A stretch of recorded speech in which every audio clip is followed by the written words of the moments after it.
আসসালামু আলাইকুম ভিউয়ার্স, কেমন আছেন আপনারা? আজকে আমি আপনাদেরকে তৈরি করে দেখাবো খুব সহজে লবঙ্গ লতিকা পিঠা।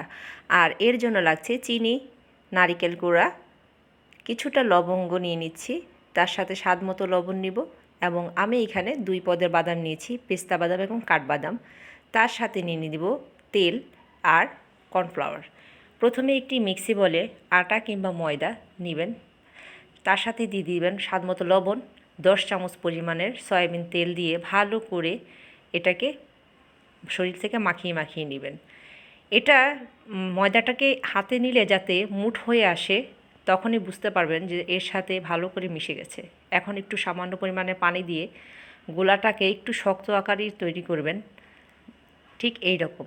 এটাকে আমি 10 মিনিটের জন্য রেস্টে রেখে দিয়েছি। আর এই দিক থেকে আমি একটি পাত্রে নারিকেল, চিনি একসাথে করে মিশিয়ে চুলায় দিয়ে দিব।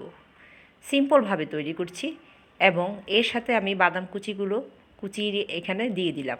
আপনারা এখানে স্বাদ বাড়ানোর জন্য গুঁড়ো দুধও দিতে পারেন। এটাকে আর বেশি লাল করব না, এরকম সাদা সাদা অবস্থাতেই নারকেলটাকে আমরা নামিয়ে নিব, পুরটাকে।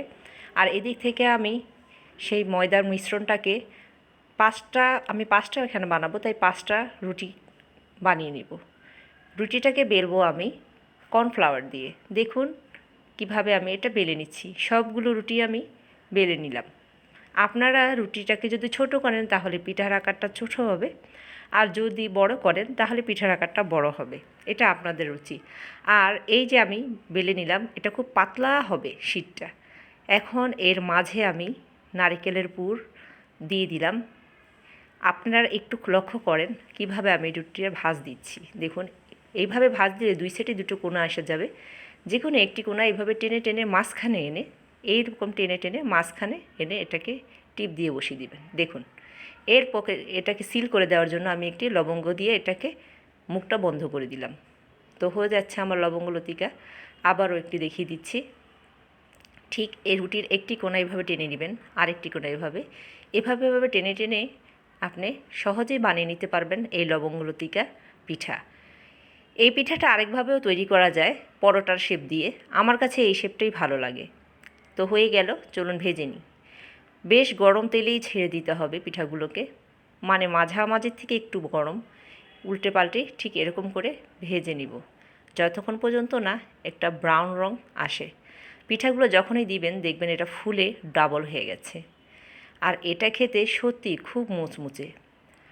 আস্তে আস্তে করে আমরা এটাকে ভেজে নিব। দেখুন এরপর আমরা যখন পিঠার রঙটা বাদামি রং হয়ে আসবে তখন একটি পাত্রে তুলে নেব।